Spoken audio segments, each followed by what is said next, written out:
If you have a sick betta fish, you're probably feeling a little scared, confused, and anxious about how this happened. While relatively hardy fish, betta fish can suffer from parasitic, bacterial, and fungal diseases just like any other freshwater fish.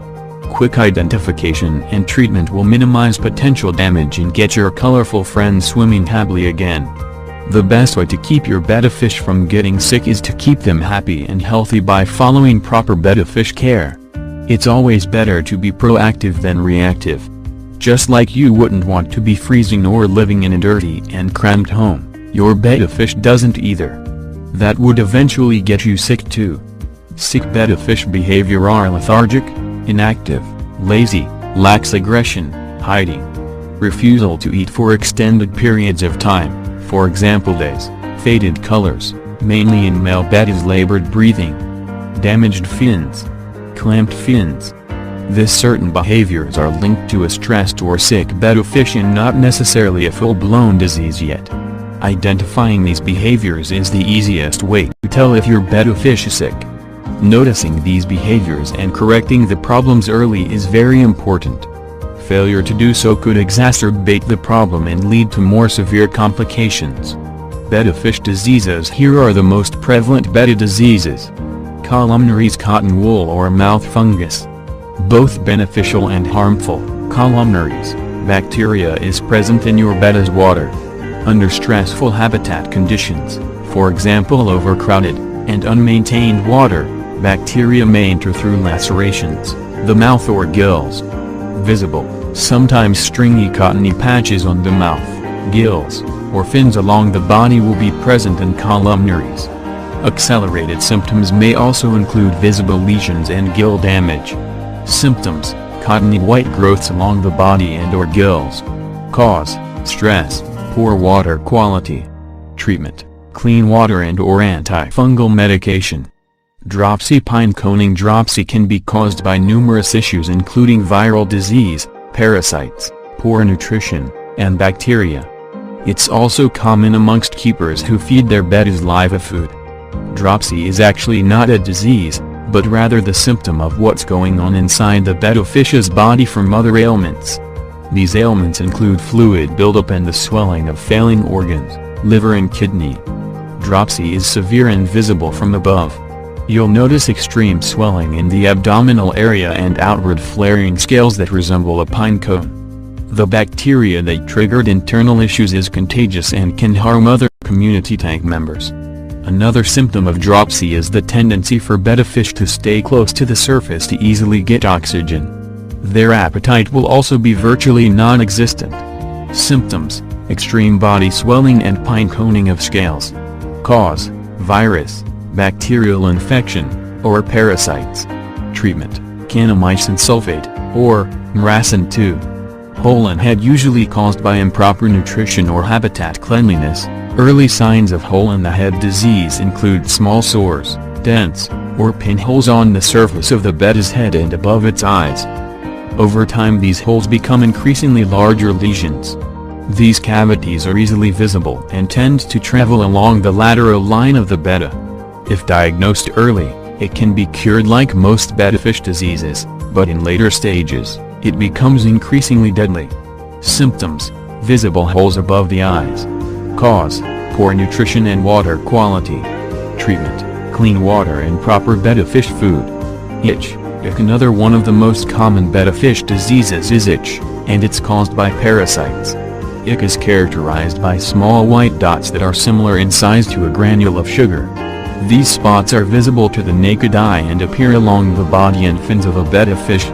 It's a very preventable and treatable disease that is, however, uncomfortable for your betta. You may notice them rubbing against objects in the tank in an attempt to get the parasites off their body. Symptoms: small white dots on body and fins, rubbing on decor. Cause: poor water quality, stress, or contagious companions.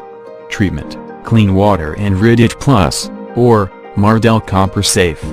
Fin and tail rot. Fin rot or tail rot, melt, is probably the most common betta fish disease. It's often confused with tail biting, resulting from boredom and tears on sharp tank decor. Upon inspection, the tail, caudal, or other fins will show visible signs of the disease. These signs include red or black tattered, sometimes bloody, edges along the affected areas and can lead to body rot if not treated. Typical behavior and personality does not usually change unless the Betta is suffering from other ailments too. And to answer your next question, yes, their fins can grow back. Symptoms: black/red tattered and receding fin edges. Cause: poor water quality. Treatment: clean water and aquarium salt administration. Severe cases require MRSA-2 antibiotics, or Canaplex. Popeye: this disease affects a Betta fish's eye and will cause one or both to bulge outwards. It can be very startling seeing these symptoms, but it is treatable. The most common cause of Popeye is prolonged exposure to poor water quality. If you monitor the quality of your Betta's water and don't feed him or her live food, you should never experience it. Popeye on its own can be cured without long-term damage or loss of sight, but sometimes it's a sign of tuberculosis. Tuberculosis is a more serious and always fatal Betta disease. Symptoms: bulging eye. Cause: prolonged exposure to bad water quality, or tuberculosis. Treatment: clean water and MRSA-2 antibiotic or Canaplex. Swim bladder disorder. The swim bladder is located between the stomach and the fish's tail. Overfeeding can lead to bloating, constipation, and swim bladder disorder from the digestive tract pressing towards the swim bladder. This is very common among Bettas in captivity because of misinformation or lack of knowledge around how much to feed a Betta fish. The instructions on the back of food containers can be misleading and usually represent an overestimation. SBD is not contagious and usually clears up on its own, unless it's a birth defect. This disorder is more prevalent in young fry and select breeds like the double-tail Betta. Symptoms include difficulty swimming, constantly being in an S-shape, changing depths, the inability to leave the surface of the water, laying on the bottom, and the inability to swim horizontally. Symptoms: floating on side, difficulty swimming or regulating depth. Cause: genetics, overfeeding, or bacterial infection. Treatment: fasting 2-3 days. MRSA-2 antibiotic. Velvet is a parasitic Betta fish disease that causes a goldish yellow or rust-like sprinkling of color on the Betta's body, gills, fins, or all three. It's hard to diagnose and is best identified using a light source, like a flashlight, and shining it on the Betta. Some Betta fish exhibit marbling and unique coloring, so make sure you rule that out first. Betta fish are known to change colors over time as well. Bettas with velvet will dart around the tank looking for spots to rub themselves on, just like itch, in an attempt to get the parasites off. If left untreated, velvet can lead to death.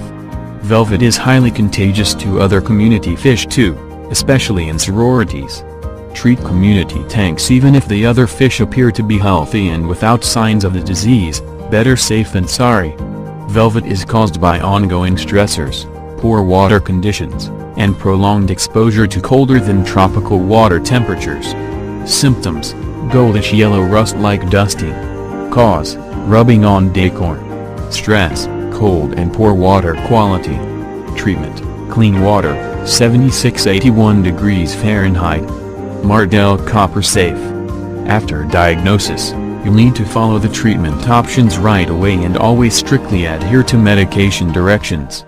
Never stop treatment early as this could increase a parasite's immunity. If your Betta fish lives in solitude, you may opt to treat them in their existing tank.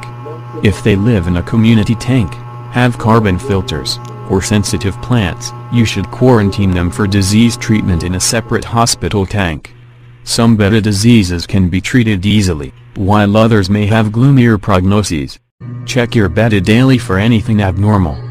During feedings and tank cleanings is a great time to look for common symptoms of an ill Betta. Learn your fish's personality too. Doing so allows you to quickly identify when they're acting strangely. It is not an exhaustive list of all potential diseases. The best way to deal with diseases and illnesses is to not get them in the first place. Be proactive instead of reactive. Quick identification.